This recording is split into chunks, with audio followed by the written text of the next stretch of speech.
Thanks, Maria. I'll just share my screen if I can. Is that okay? Great. Okay, so good evening, everybody, and thank you for having me. And just as a quick disclaimer before I begin, as well as themes of sexual violence, there is also one instance of a really strong language use in this paper, and it certainly is weighty given its roots in the rape of slave women, and you'll know it when you'll see it, so just a heads up that that is coming. Okay. So the Earth is in crisis. The International Panel for Climate Change, the IPCC, states that without urgent change, global warming will surpass 1.5 degrees centigrade in the following decades, leading to irreversible loss of the most fragile ecosystems and crisis after crisis for the most vulnerable people and societies. The IPCC report goes on to evidence how minority communities, specifically women in low-income minority ethnic groups, most often bear the brunt of climate change, making the case that environmental damage is directly and indirectly race-based, class-based, and gender-based damage too. Throughout this paper, I use the word violence to describe human-inflicted environmental damage, and the definition of that is on screen now, and I do so with a purpose. In defining environmental damage as violence, it follows that Christian responses to violence must necessarily include climate change. Likewise, it must take account of the intersectional structure of environmental violence and include discussion on racial and gender-based violences too. Gender-based violence, which overwhelmingly affects women, is the most common yet least punished violence to occur worldwide. Statistics in a United Nations report show that at least 1 in 3 women is beaten, coerced into sex, or otherwise abused in the course of her lifetime, and 1 in 5 women will become a victim of rape or attempted rape. Women, it seems, like the climate and the earth, are in crisis too. So in this paper, I want to analyse these 2 major violences, environmental and misogynistic violences, in tandem in order to position the climate crisis, perhaps controversially, as a consequence of misogyny, patriarchy, and violence against women.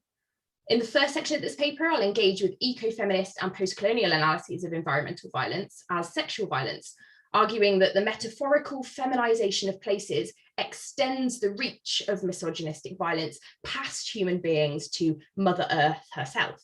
And then building on this in the second section of the paper, I employ an eco-feminist hermeneutic to analyse the textual depiction of women's cities in key biblical narratives to this end. And then just to conclude, I'll draw attention to some more kind of creative ways that we might respond to violence towards the earth. Eco-feminist and eco-womanist thinkers have for decades shown how misogynistic violence is inextricably linked with violence against nature and a feminized earth. Gerda Lerner argues that the creation of patriarchy occurred when men, and here I'm referring specifically to R.W. Connell's concept of the hegemonic man, realized that they could exert control over the fertility, reproductive yields, and landscape of nature, commodifying a resource characterized by its similarities to female sexuality, maternity, and providence. Patriarchy was the natural progression of men's reproductive domination of the already feminized land and created a social hierarchy where men would dominate over the bodies, sexuality, and minds of women too, for their own ends in much the same ways. Words like drill, plow, furrow, dig, bang, and screw all reveal the heteropatriarchal fusion of sex and violence that informs the domination, possession, and violation from the personal to the planetary. So frack off and don't frack my mother were just some of the slogans used by environmental activists in response to fracking. And there are some more up on the screen now. Controversial language, rape imagery, and explicitly sexual metaphor have been used by environmentalists to vary in temperatures of reception, yet it's actually some of this language I want to lean on in this paper to provide the foundation for an eco-feminist hermeneutical reading of biblical texts in the latter section of this paper, where women as cities are sexually assaulted. None have embraced this language more so than Jane Caputi in her compelling work published last year, Call Your Mother, whereby Caputi employs the term motherfucker from African-American oral tradition in order to analyse the links between misogyny, environmental damage, and colonialism. There remains, she argues, a need for the recognition of the ways in which the age of man's commodification of nature is an expression of what she calls the inherent rapism of a misogynist and heteropatriarchal culture, characterized by the invasion, violation, degradation, objectification, and destruction of both women and nature. You can see Caputi's important definition of her borrowed term up on the screen now, and it's worth bearing in mind as we move through the paper. The history of colonialism, which Caputi and other post-colonial scholars refer to, provides a really important and necessary context for understanding the contemporary commodification of bodies and nature, and for our analysis of women's cities invaded by hostile forces we'll come to a little bit later in the paper. Arguably, this link has been consistently overlooked by mainstream Christianity in favour of more palatable conversations about care for the environment. As Caputi argues, Indigenous female victims of colonial violence know the pain of the traumatised and violated ground as their own pain. And this is an especially striking argument, I think, in its language use. Though some scholars argue that the term rape is problematic here, it is critical to recognise that in the global north, where I am positioned, it is straightforward for us to hold these critiques, and we can talk about the violence done to the environment using mild, non-gendered language, and we can refer to raping of the earth as pure metaphor, precisely because conquest-related rape and colonisation in general here in the UK is not our lived experience. We do not and have not experienced the reality of having been colonised, having our lands invaded and our bodies commodified as others have, and as the earth has. So Christians must not shy away from this raw experiential language, understanding that these metaphors function only because they have real life existing reference, in this case, the bodies of colonised peoples and their lands. Islamic ecofeminist and post-colonial scholar Neelam Jabin argues for the necessity of using the explicit language of rape, and it's worth reading a quote from her here now on screen.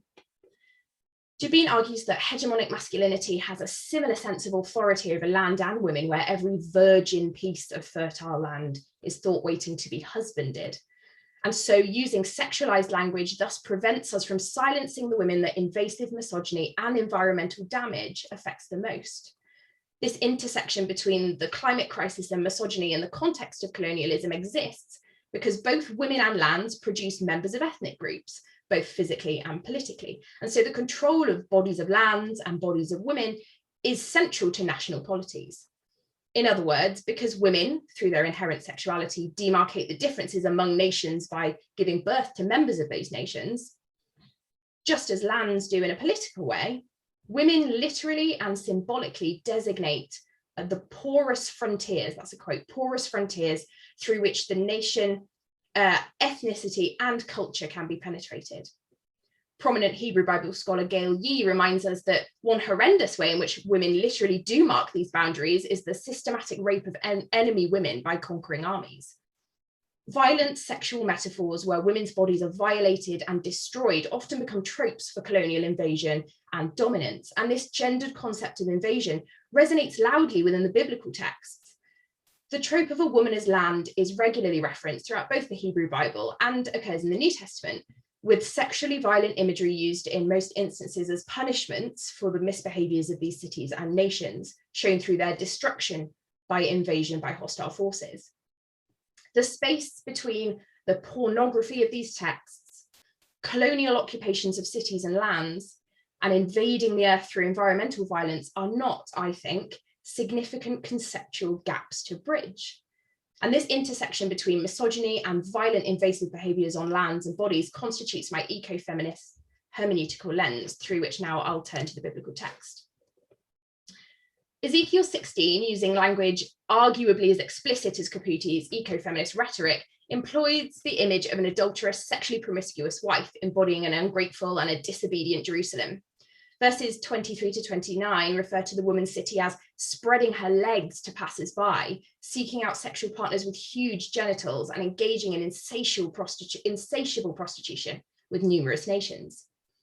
The divine punishment for this is described in verses 37 to 41, which are on screen now, evoking imagery of both sexual assault and military destruction.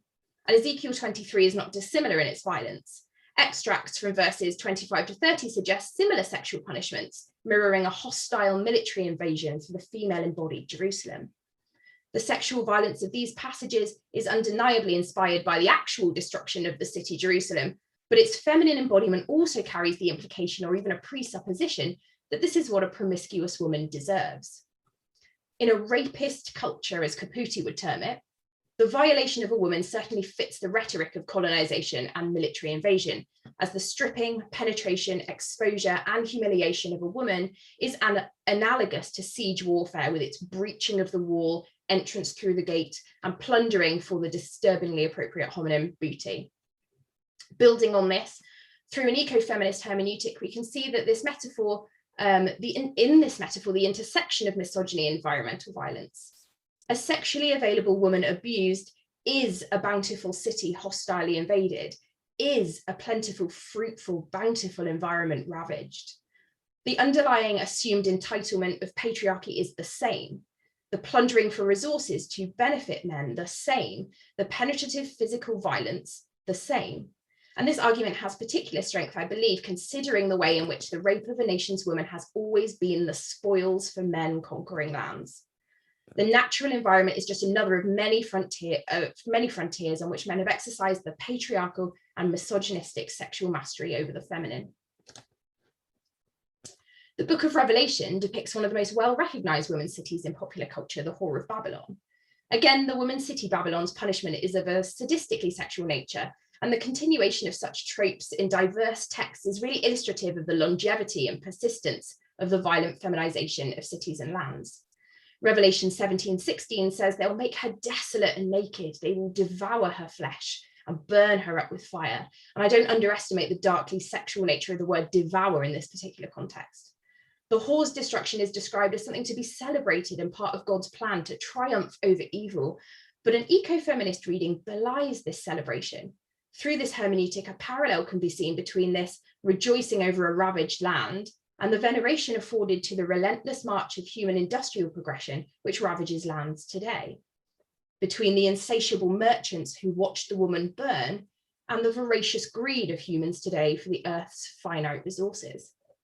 There is a reason that the, quote, poetics of rape is the language of choice to verbally invade a feminized city. And that reason is the basic heteropatriarchal order established when hegemonic man millennia ago gained reproductive mastery over lands and the women that they ploughed. Is the solution to environmental violence then to just put an end to the association of femininity with the earth, some diverse examples of which are up on screen now? Well, some scholars think so. Greta Gard, for instance, argues that when women claim solidarity with nature based on a common patriarchal subordination, they run the risk of fitting themselves conveniently and uncritically into the patriarchal sister categories of woman and nature, perpetuating an essentialist patriarchal ideology. However, in response, I'd argue that disassociating femininity from the earth serves only to figuratively throw femininity under the bus. By suggesting that the personification of the earth as feminine is problematic, rather than the system of misogyny itself, femininity, women, and the earth are devalued. If I were to argue that dislocating the earth from femininity would save it from misogynistic environmental violence, I would not be deconstructing structures of misogyny, but divorcing the earth from associations with femininity as if femininity were a bad thing, positioning femininity, womanhood, and female sexuality as something deserving of misogynistic violence. And in this way, misogynistic violence is established erroneously as an inherent consequence of femininity itself. I don't concede either that pointing out the violence done to both the earth and women because of feminine characteristics they share is essentialist. The essentialism here, I argue, is committed only by systems of patriarchy, which reduce both women and the earth to purely reproductive resources to be mined for insatiable greed. Pointing out a shared suffering based on typically feminine characteristics doesn't necessitate the reduction of women to only those characteristics that misogynists assume that they comprise. An additional issue for Christian eco-theologians, of course, is one of biblical authority. The authority of the Bible for Christians means that this woman's city association can't be glossed over, pushed aside, or ignored, but instead must be approached head on. Not only this, but the intertwining imagery of land and woman is at the very heart of the narratives of the scriptures, recounting God's relationship to his people throughout time. Theologian Rachel Mewers argues that a theological account of the earth need not take up the personification of the earth as feminine, with the associated risks of gender dualism and the essentialization of female being. And though I understand here that Mewers is distancing a Christian response to the climate crisis from a non-Christian understanding of creation, so the feminine Mother Earth image is often utilized in Wiccan or pagan religion, for instance, I respectfully disagree here. Mewers' viewpoint, I think, is weakened by the same northern-focused feminist approach as mentioned before. This reading obscures a very real outworking of patriarchal perspectives so obvious in indigenous contexts, which render women's bodies as land prime for invasion. As Caputi reminds us, hegemonic man's rape of the earth in these contexts is not a metaphor. An approach like Mewers allows Christians to ignore the problem of misogyny altogether when thinking about theology and environmental violence. And Christianity's virtual silence on this has arguably perpetuated the patriarchal systems responsible for violence against women, which in turn has normalized and validated similar behaviors done to a feminized earth. I argue then that by giving due attention to the link between the feminized earth and the biblical metaphors of woman cities, patriarchy and misogyny can be identified as the perpetrators of environmental violence in this climate crisis. And femininity is not defined as something to be avoided, as if Earth's femininity, and by association a woman's, is her way of asking for it. If we have an eco-hermeneutic whereby we understand the Earth to be a victim of misogynistic abuse, perhaps we could approach our eco-theology with a perspective to provide pastoral trauma care to our planet, as we may for a woman who has suffered the same. Perhaps we could reappropriate or use our competencies in pastoral care to care for a personified assaulted earth. Take these descriptions of pastoral care in cases of trauma, which are on screen right now, for example. In these examples, we can see pastoral theories and biblical reading strategies, which when applied to the climate crisis, could be an effective foundation for environmental theology in action. We might engage, for instance, in hermeneutical work, whereby reinterpretations of biblical texts such as the Psalms allow the earth as well as people to voice its struggles, as in the first example. We might include environmental violence in preaching and teaching with church congregations and have churches leading the charge against environmentally damaging practices, as in the second example. We might engage in thinking about how we unconsciously perpetuate environmental violence and sexist microaggressions in the context of our daily interactions with the earth and others, and thereby begin a reconciliation through changing our own behaviours, as in the third and fourth examples here. Reducing violence and caring for those who experience it, human or otherwise, is a way in which Christians can do the healing work of disciples and develop their relationships with the earth, God, and others. The earth is in crisis, and women are in crisis too. And the root causes of this shared suffering must be addressed directly in Christian responses, both to violence on the whole and climate crisis specifically.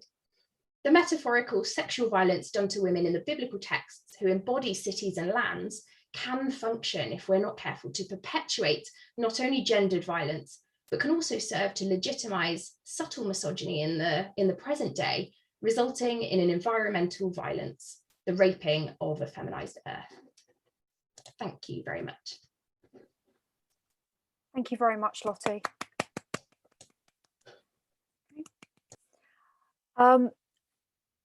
I would like to propose that we take a 5-minute break now before the questions. So I'll see you all back here at 10 to 9, okay?